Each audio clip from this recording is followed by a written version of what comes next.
Hello, I'm your host, Jean-Paul Baran, President of Focus on the Family Canada.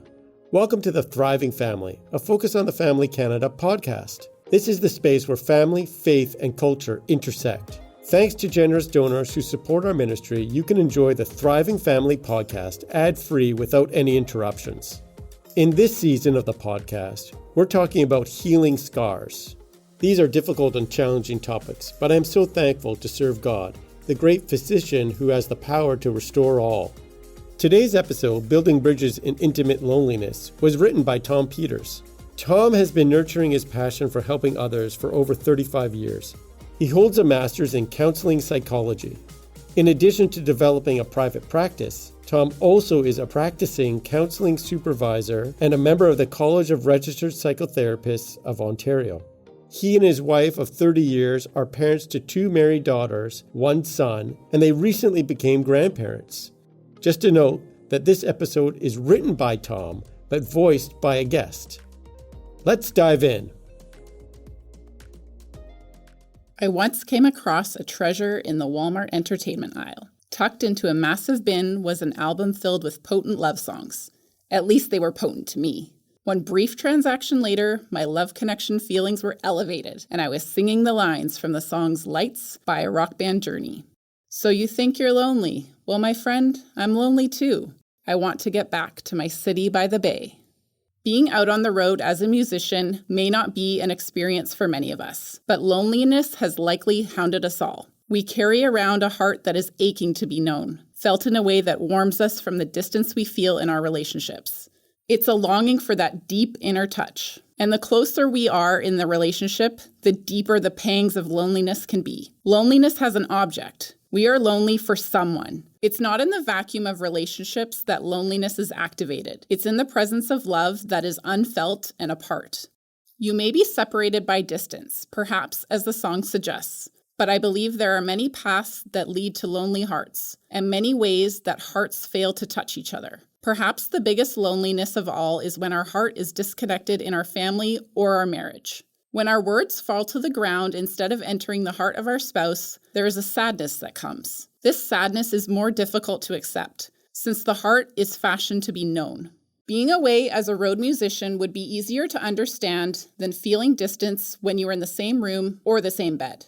It's like it just doesn't belong there. It's a misplaced experience within what is designed to be a unified bond. We need a way back to the heart of the other. But how do we navigate intimate loneliness? Like water or uneven ground, loneliness finds pockets in which to settle within our vast inner landscape. It can flow into memories of closer times and bring the sting of what is missing in a repeated fashion. Loneliness visits us in the heart tugs of a movie. Loneliness comes in a waking spell during the night. The puddles can be difficult to dodge. Without some intention, loneliness will keep appearing within our path. First, let's try to understand what intimate loneliness is. Any relationship will face a course of obstacles. These obstacles arise from differing personalities that at times fail to see, agree, or care for the other. There may be tentative responding in uncertainty, careful responding in wounding, defensive responding in warfare. All of them put our hearts behind an invisible line of protection. Our heart is doing what it should under a real or perceived threat.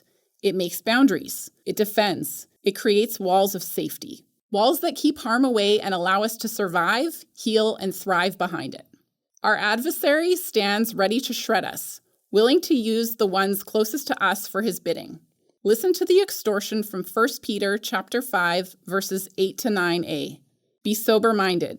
Be watchful. Your adversary, the devil, prowls like a roaring lion, seeking for someone to devour. Resist him, firm in your faith. When we are at our best, our heart is protecting us from hurt and its tragic effects. When we are at our most vulnerable, our heart perceives an attack when the kindness of life feels like danger. However, a retreat from a stance of protection is only possible when the heart is convinced of safety. And while the heart waits, putting our feelers out to check, loneliness is our companion. And this loneliness lasts until safety of empathy comes. There's a term called waiting well, which describes a stance that feels lonely as we wait for connection to return, for openness to shine in and out of our heart, for safety to return so we can be a clearer expression of who God made us to be, for an expression that is secure, hopeful, and free of burdens. As we crouch behind our protection, we can wait well by taking responsibility of our own heart as opposed to focusing on the unsafe person on the other side. When we own our experience, we are working in our wheelhouse, within our own inner life, where we can have real access and power. Secondly, how do we manage intimate loneliness? Like the challenge of a road musician, riding out the storm of loneliness is an act of faith. Faith in what is not present in our experience. Faith in what intimacy and love could be and has been. When this loneliness sets in, it takes an intentional effort to keep our emotional life tuned to the direction of love. In 1 Corinthians chapter 13, verses 7 to 8a, the writer exclaims, "Love bears all things, believes all things, hopes all things, endures all things. Love never ends." According to Scripture, love is a place to find hope and maintain our reasonable expectation that the pursuit is worthwhile. I don't know of a more potent management tool for love than that of spiritual vibrancy. The deep experience of God's love equips our heart to keep it out of sinkholes of loneliness. The trustworthy nature of God bridges the ravines where hard-to-hold emotions flow. Just look at Jeremiah chapter 29, verse 13. "You will seek and find me when you seek me with all your heart." Our seeking will pierce the spiritual fog that settles into the lonely roads in the journey. Perhaps the avenue that can be most easily overlooked is our care of the physical self, a stance of caring, nurturing, and cherishing our bodies. We have been given bodies bearing God's image, and we are carriers of His Spirit that is alive in us. It is a nurture that flows from the inside out. Wait well as you care for your body to honor God, our Maker. The stewarding of your physical self under the gaze of God is a gift you are giving to Him. A final aspect of managing our intimate loneliness is the intentional use of our minds. In 2 Timothy chapter 1, verse 7, Paul challenges Timothy with the following perspective. "For God gave us a spirit not of fear, but of power and love and self-control." A balanced mind is in touch with the options, perspectives, and nuances involved in the matters of loneliness. Thirdly, we have to take ownership of our intimate loneliness. Loneliness is not simply about the other person in your marriage. Loneliness tells a story of your own heart, even when the drama is being chosen by your mate. Rather than taking the powerless position of only the victim, loneliness can become a study of what is happening in the vast regions of your own heart.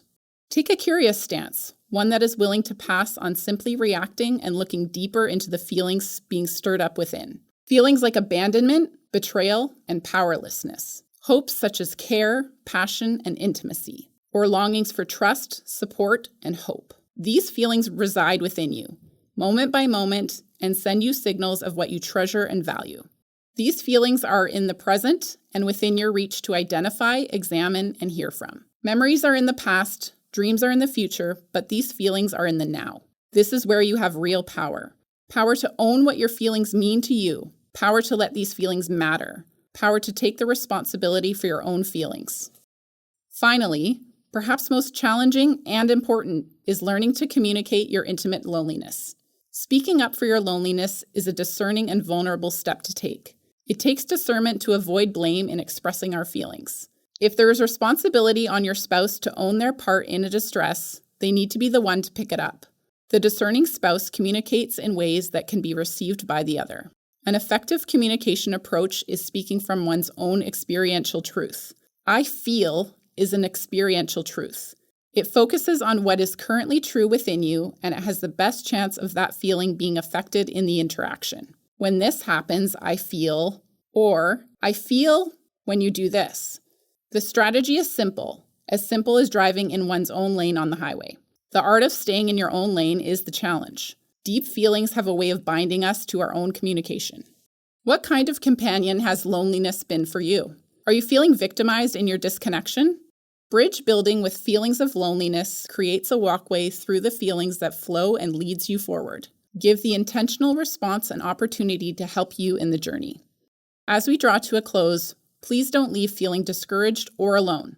Focus on the Family Canada has resources to support you. Be sure to check out the episode notes for a free PDF booklet on navigating conflict in marriage and to learn about Hope Restored, a marriage intensive program. If you wish to talk about this further, or if it brought something up that you would like to talk through, you can have a free one-time consultation with our registered counselors at Focus on the Family Canada over the phone. Give us a call at 1-800-661-9800 to request a consult. It's our gift to you.